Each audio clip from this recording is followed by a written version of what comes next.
Assalamualaikum warahmatullahi wabarakatuh. Halo teman-teman semua, kembali lagi bersama saya Galbi Abiyati, mahasiswi dari jurusan Pendidikan Bahasa Arab semester 3, kelas C, Institut Agama Islam Negeri Syekh Nurjati Cirebon. Pada kesempatan kali ini saya kembali akan menjelaskan sebuah materi pada mata kuliah pengantar pembelajaran bahasa asing. Untuk kesempatan kali ini materinya itu mengenai levelisasi dan standarisasi pembelajaran bahasa asing. Nah, untuk materi levelisasi pembelajaran bahasa asing itu kita akan ada 3 pembahasan karena ada 3 level teman-teman. Yang pertama ada level pemula atau mubtadiin, yang kedua ada level menengah atau mutawasitin, dan yang ketiga ada level mahir atau mutaqaddimin. Dan selanjutnya yaitu materi mengenai standarisasi pembelajaran bahasa asing. Oke teman-teman, kita lanjut saja kepada pembahasan yang pertama, yaitu levelisasi pada pembelajaran bahasa asing. Nah, untuk levelisasi ini ada 3 level seperti yang tadi saya sebutkan, yaitu level pemula, level menengah, dan level mahir. Untuk level pemula ini ada 2 bagian, ada level pemula A1 dan level pemula A2 teman-teman. Kita bahas ya.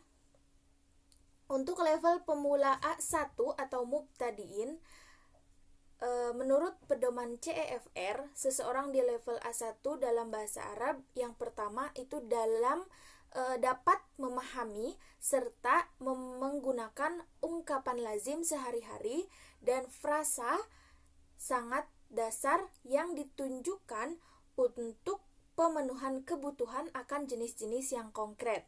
Yang kedua, dapat memperkenalkan diri dan orang lain, serta dapat bertanya serta menjawab pertanyaan tentang informasi pribadi seperti nama, tempat tinggal, dan sebagainya. Dan yang ketiga, pastinya dapat berinteraksi dengan orang lain, teman-teman, seperti itu. Itu untuk di level A1 ya, teman-teman, level pemula A1. Yang kedua itu level pemula A2 atau mubtadiin A2, teman-teman. Yang pertama, itu dapat memahami kalimat dan ungkapan yang sering digunakan terkait bidang yang berhubungan langsung. Misalnya, informasi dasar tentang pribadi dan keluarga. Yang kedua, dapat berkomunikasi dalam tugas-tugas rutin yang membutuhkan pertukaran informasi sederhana. Yang ketiga, dapat menjelaskan dalam istilah sederhana mengenai aspek latar belakang seperti lingkungan tempat tinggal atau lingkungan masyarakat atau lingkungan sekitarnya, seperti itu, teman-teman. Nah, itu untuk level pemula atau mubtadiin. Jadi ada level pemula mubtadiin A1 dan level pemula mubtadiin A2, teman-teman. Itu ini level ini menurut pedoman dari CEFR ya, teman-teman. Nah, untuk level menengah mutawasitin itu yang pertama dapat memahami poin utama dari input standar yang jelas mengenai hal-hal lazim yang ditemukan dalam pekerjaan atau ditemukan di sekolah atau di lingkungan rumah atau bahkan di lain sebagainya, teman-teman. Yang kedua, dapat menangani sebagian besar situasi yang paling mungkin terjadi saat berpergian di daerah tempat bahasa itu digunakan. Yang ketiga, dapat menghasilkan teks terhubung sederhana mengenai topik terkait minat pribadi. Nah, yang keempat itu dapat menggambarkan pengalaman dan peristiwa secara singkat. Nah, itu untuk di level menengah mutawasitin ya, teman-teman. Nah, untuk level yang paling atas atau level mahir mutaqaddimin itu ada level mahir mutaqaddimin C1. Jadi level mahir ini disebut dengan level C ya, atau jadi ada level mahir mutaqaddimin 1 dan level mahir mutaqaddimin 2, teman-teman. Mutaqaddimin itu nama lain dari level mahir ya, teman-teman. Oke, kita bahas untuk level mahir C1. 1. Dapat memahami beragam teks yang lebih sulit dan lebih panjang serta mengenali makna tersirat. 2. Dapat mengekspresikan gagasan dengan fasih dan spontan tanpa kesulitan menemukan ungkapan. 3. Dapat menggunakan bahasa dengan fleksibel dan efektif untuk tujuan sosial. 4. Dapat menghasilkan teks yang jelas, terstruktur, dan terperinci mengenai subjek yang kompleks. Itu untuk level mahir mutakodimin 1, teman-teman. Kita lanjut kepada level mahir mutakodimin 2 atau level mahir C2, teman-teman.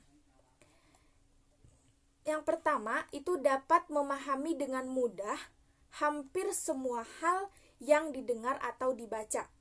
Yang kedua, itu dapat merangkum informasi dari berbagai sumber lisan ataupun tertulis. Dan yang ketiga, dapat mengekspresikan dirinya secara spontan, sangat fasih dan akurat. Seperti itu, teman-teman. Nah, jadi level mahir ini sepertinya sudah level paling tinggi. Jadi di level ini sudah dapat kesimpulannya itu sudah fasih dalam bidang bahasa Arab, seperti itu. Karena pada level ini itu sudah hampir semua hal yang didengar atau dibaca itu bisa dipahami dengan baik, teman-teman. Juga dapat merangkum informasi dari berbagai sumber lisan dan tertulis. Jadi dia dapat mendapatkan informasi dari lisan maupun tulisan bahasa Arab dengan baik, dengan mudah, seperti itu. Jadi level mahir ini adalah level paling atas atau level tertinggi dari levelisasi pada pembelajaran bahasa asing. Kurang lebihnya seperti itu, teman-teman. Nah, teman-teman, itulah untuk materi levelisasi pembelajaran bahasa asing. Jadi ada 3 ya, ada level pemula, level menengah, dan level mahir.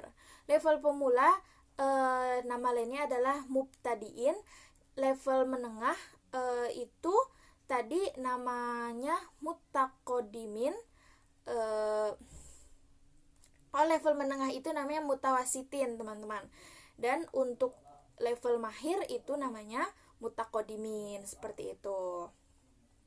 Nah, kita sudah sampai pada pembahasan yang terakhir, yaitu standarisasi pembelajaran bahasa asing.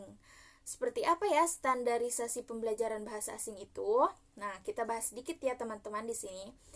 Dengan tingkatan yang sudah dijelaskan, yaitu tadi tingkatan pemula, menengah, dan mahir, tentu standarisasi pada setiap tingkatan memiliki perbedaan yang mencakup pada kemahiran menyimak atau maharotul istiqma, kemahiran menulis, maharotul kitabah, kemahiran membaca, maharotul kiroah, dan kemahiran berbicara, maharotul kalam. Jadi standar pada tingkatan pemula, pada tingkatan menengah, dan pada tingkatan mahir itu memiliki perbedaan tadi. Jadi memiliki beberapa perbedaan standarisasi, yaitu dari kemahiran menyimak, kemahiran menulis, kemahiran membaca, dan juga kemahiran berbicara. Seperti itu, teman-teman, untuk standarisasi pembelajaran bahasa asing. Oke, teman-teman, kita sudah sampai pada akhir materi. Mungkin cukup sekian yang dapat saya sampaikan. Kurang lebihnya saya mohon maaf apabila dalam menjelaskan masih terdapat banyak salah-salah kata. Semoga apa yang saya sampaikan dapat bermanfaat untuk teman-teman semua. Saya Galbi Abiyati pamit undur diri. Wassalamualaikum warahmatullahi wabarakatuh. Sampai jumpa. Terima kasih.